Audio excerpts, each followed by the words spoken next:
Randhir Sharma television network में आपका स्वागत है। यशोदा जी, ये जो आप पुनः सड़कों पे आ गई हैं, तो आपको कैसा महसूस हो रहा है?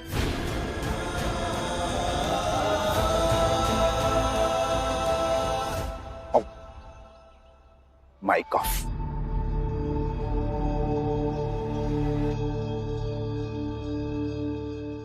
मेरे पिताजी की मौत के बाद मैं 4 दिन तक ऐसे ही बदहवास घूमता रहा सड़कों पे, रोता रहा। आज तुम्हारी आंखों में आंसू दिख रहा हूं ना, तो ऐसा लग रहा है जैसे मेरे आंसुओं को इंसाफ मिल गया। पति है ना तुम्हारा अशोक, कितना अजीब आदमी है। जब मैं चाहता था वो ना हो तब वो था, आज चाहता हूं ये देखने के लिए वो हो, वो नहीं है। Weird man. हाँ, तो यशोदा जी, जो ये पूरे समाज के सामने आपकी छिछालेदारी हो रही है, बेइज्जती हो रही है, बदनामी, निंदा तथा थुथु हो रही है, तो आपको कैसा महसूस हो रहा है? देखिए, आप हमारे चैनल पे बिल्कुल सोच समझ कर बोल सकती हैं। Take your own time. पूरा देश जानना चाह रहा है, बताइए ना प्लीज।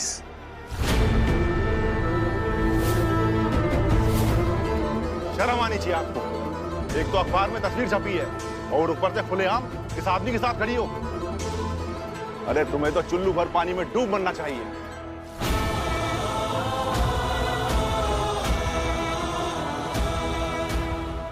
अब ऐसी सलाहें मिलती रहेंगी आपको, जहां जाएंगी ना आप, ऐसी सलाहें सब देंगे।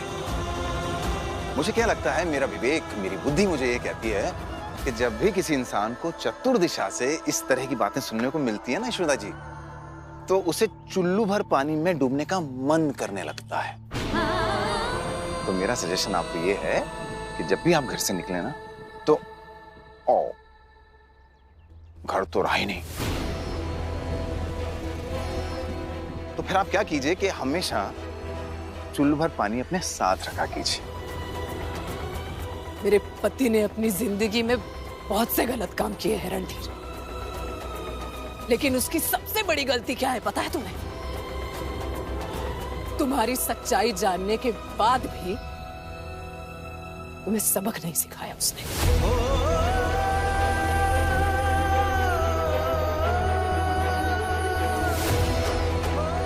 आज से इस फिक्र में लग जाना रणधीर कि तुम्हारी तबाही यहां से, अभी से शुरू हो गई है।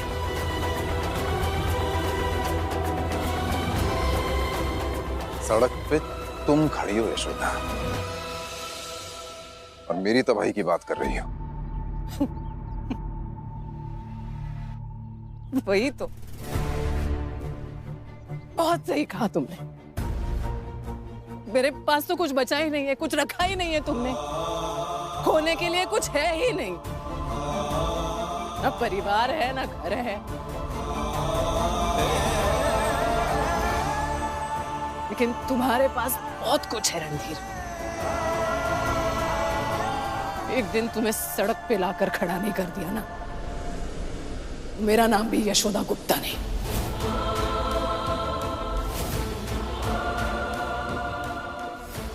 आज से तुम्हारी उल्टी गिनती शुरू।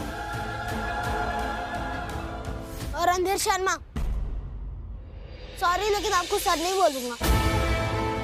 आपने तो उस रिश्ते का मान ही नहीं रखा है। लेकिन जिस पवित्र रिश्ते पर आपने इतना बड़ा दाग लगाया है, उसका भुगतान आपको एक दिन जरूर करना पड़ेगा। देखना, एक दिन ऐसा आएगा जब आपको मैडम जी से झुककर माफी मांगनी पड़ेगी। अबे जब कितना बोलता है तू, इसलिए एक्सेप्ट नहीं कर रहे तेरे परिवार वाले तुझे। तेरा बाप भी छोड़ के भाग गया तुझे इसीलिए। हाँ, वो जो भी है, इसके और इसके बाप के बीच की बात है, वो देख लेंगे। तुम अलर्ट हो जाओ रणधीर, बस।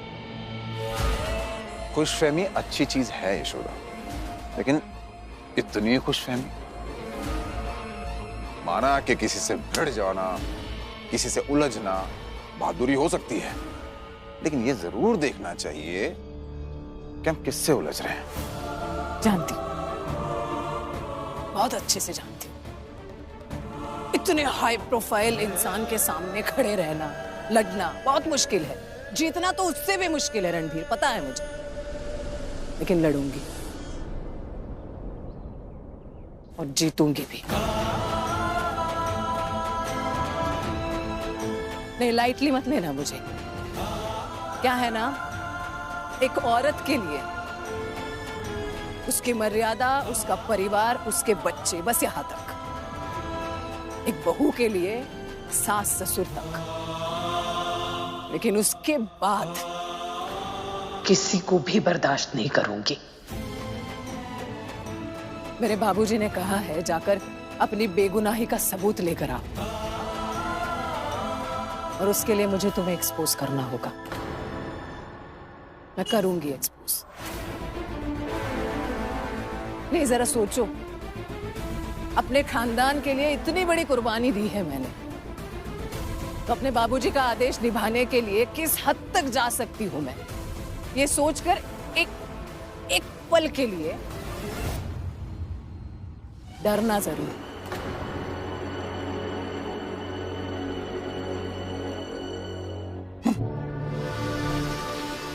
डर गया? कमाल है। खाने को रोटी नहीं है, सर पे छत नहीं है, लेकिन बातों में वजन देखिए।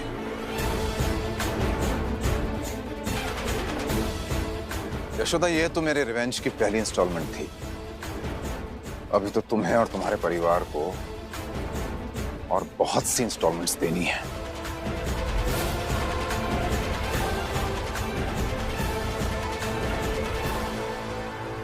मैं तैयार हूं। यशोदा अब अगर डरेगी तो सिर्फ अपने परिवार से, अपने बच्चों से, अपने सास ससुर से। अब ना तो तुम्हारा डर है, ना ही इस समाज का डर। तुम्हें भी तो पता चले तुमने किसे चैलेंज किया है।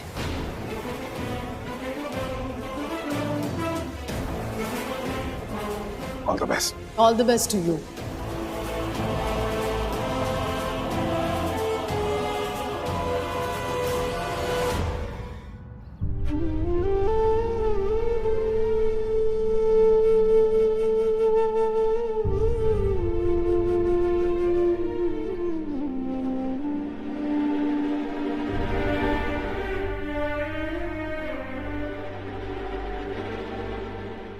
आस्था,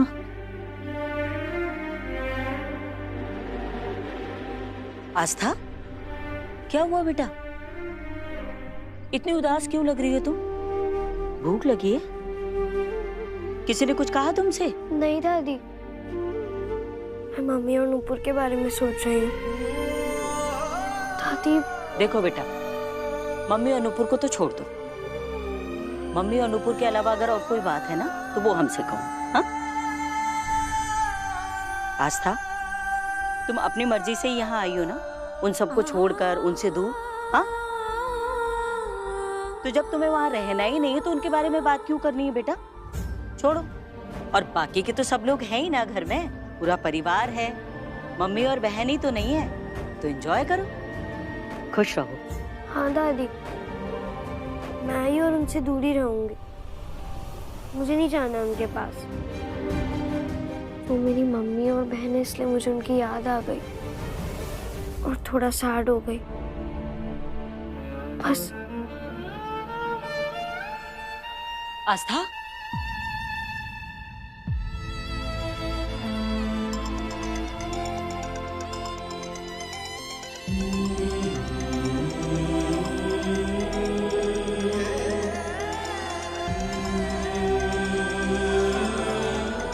किसका फोन है मैडम जी? दादी का हाल चाल पूछने के लिए। क्या हो, क्या बताऊं उन्हें कि नहीं बता सकते, परेशान हो जाएंगे। कृष्ण, हम फिर से सड़क पर आ गए और हमें नहीं पता कि हम कहाँ जाएंगे।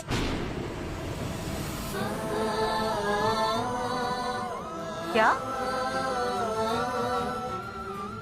क्या कह रहे हो कृष्णा? लेकिन यशोदा ने तो वो कमरा किराए पर लिया था ना? उन्होंने निकाल दिया। मैडम जी से आपके पड़ोसियों ने जो कहा उन्होंने भी वही कहा और निकाल दिया। और अब हमारे पास बोलने के लिए कुछ नहीं है। हाँ, कृष्णा लेकिन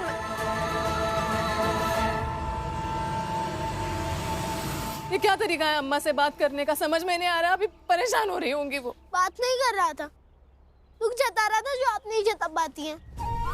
और वैसे भी हालचाल पूछने के लिए ही तो फोन किया होगा ना। लेकिन ऐसे सास है वो, मेरी माँ की तरह है। और हमारी दादी है वो मम्मी, पर फिर भी उन्हें हमारी कोई टेंशन नहीं। बस फोन करने से क्या होगा? टेंशन नहीं, ऐसा नहीं है बेटा। टेंशन है इसीलिए तो कॉल करती है, इसीलिए तो घर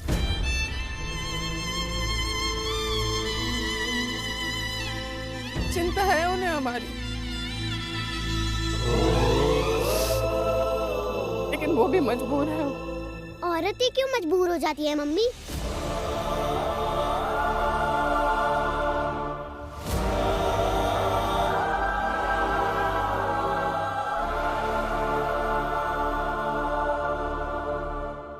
ऐसा है नुपुर,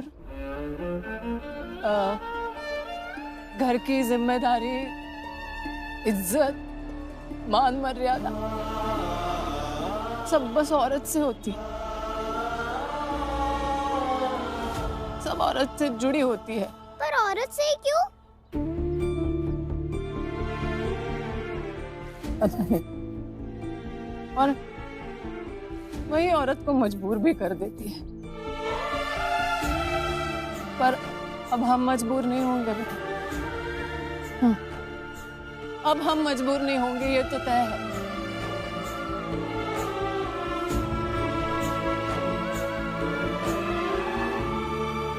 मैडम जी, हाँ। आप और नुपुर इस पेड़ के नीचे बैठिए, मैं रहने के लिए कोई जगह ढूंढ कर आता हूँ। कृष्णा, पर कहाँ ढूंढोगे भैया? पता नहीं, कहीं तो ढूंढूंगा। रुको रुको, घर तो ढूंढना ही होगा। अकेले कैसे जाओगे? नहीं, तीनों साथ में ही चलते हैं। इस घर का बड़ा बेटा है अभी मैडम जी, वो ढूंढ लेगा। आप उससे उसकी जिम्मेदारियां मत छीनिए। नुपुर को लेकर इतनी धूप में आप कहाँ कहाँ घूमेंगी? मैं ढूंढ कर आता हूँ, आप अभी यहीं बैठिए।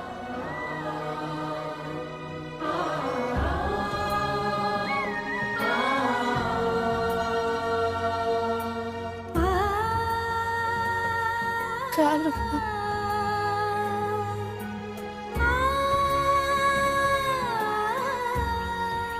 अब तो अशोक को वापस आ ही जाना चाहिए। अगर वो नहीं आया ना, तो आप जाकर यशोदा, नुपुर और कृष्णा को घर वापस लेकर आएंगे। नहीं अम्मा, भाभी इस घर में कभी नहीं आएंगी। और आप सबको भी उनसे नफरत करनी चाहिए। हमारे बच्चे की हत्यारा ने वो। सब कुछ बिखर रहा है अशोक के बाबूजी, समेट लीजिए।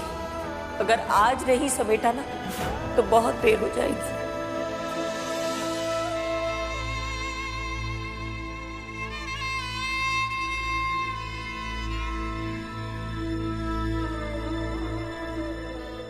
देख लो अशोक,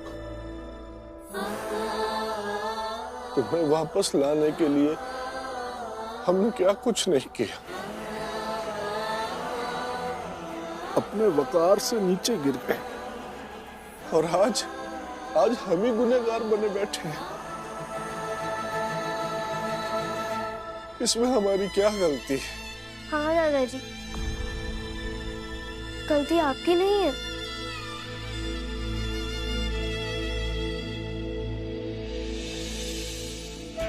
गलती तो मम्मी, कृष्णा और पापा की है। बिल्कुल सही कहा आस्था तुमने। सारी की सारी गलती सिर्फ और सिर्फ तुम्हारी मम्मी की है, जो तुम्हारी पापा की गलतियों का खामियाजा भुगत रही है। गलती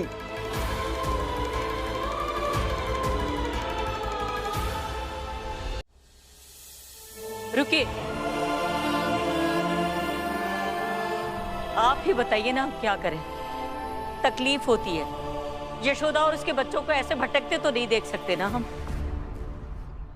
हाँ तो उससे कह दिया है ना हमने, समाज ने उस पर जो कलंक लगाया है उसे मिटा दे, उसके बाद में देखते हैं। और मालती, तुम्हारे बार बार एक ही बात को दोहराने से हम अपना इरादा नहीं बदल लेंगे। यशोदा जहाँ रहती थी उसके मकान मालकिन ने उसे वहां से भी निकाल दी।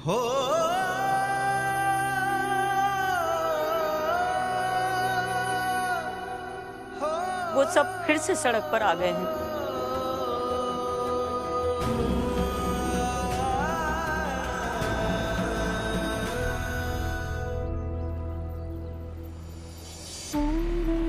कहाँ ढूंढूं रहने की जगह? किससे पूछूं? अंकल, यहाँ आसपास कोई घर मिलेगा? आगे देखो, मिल जाएगा। आंटी, यहाँ आसपास कोई किराए का घर मिलेगा? आगे देखो, आगे मिलेगा। हाँ। अंकल, यहाँ आसपास कोई किराए का घर मिलेगा?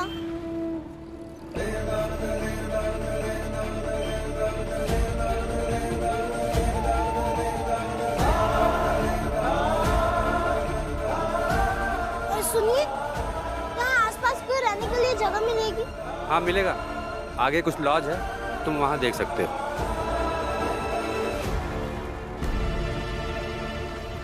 एक बात बताइए, वहाँ रेंट कितना होगा? रेंट तुझे मालूम है क्या? हाँ, 200-300 रुपए दिन का तो होगा, कम से कम। 200-300 रुपए? 2-3 दिन उस रूम में रह लेंगे, फिर दूसरे किसी रूम में शिफ्ट हो जाएंगे।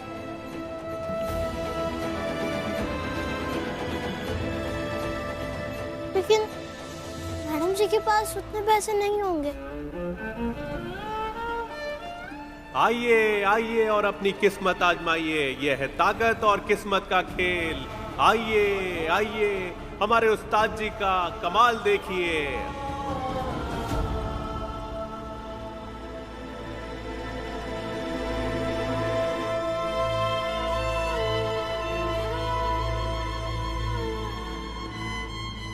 अब तक क्यों नहीं आया कृष्णा? मम्मी, हाँ बेटा। अगर कृष्णा भैया को रास्ते में रणधीर अंकल मिल गए तो?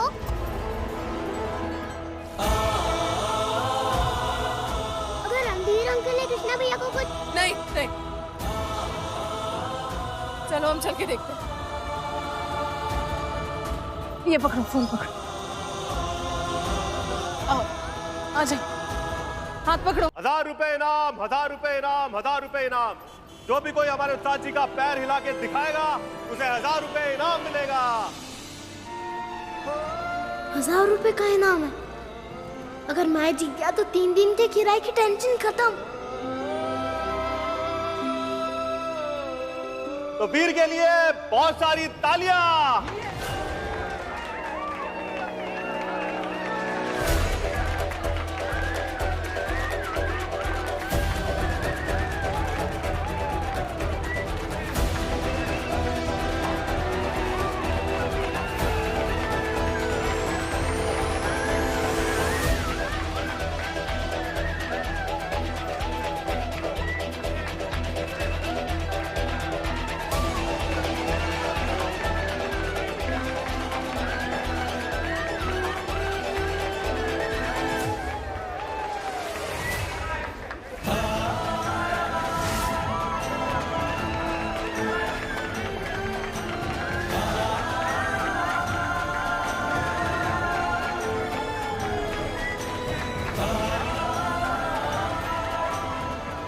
इनका पैर मैं कैसे हिला पाऊंगा?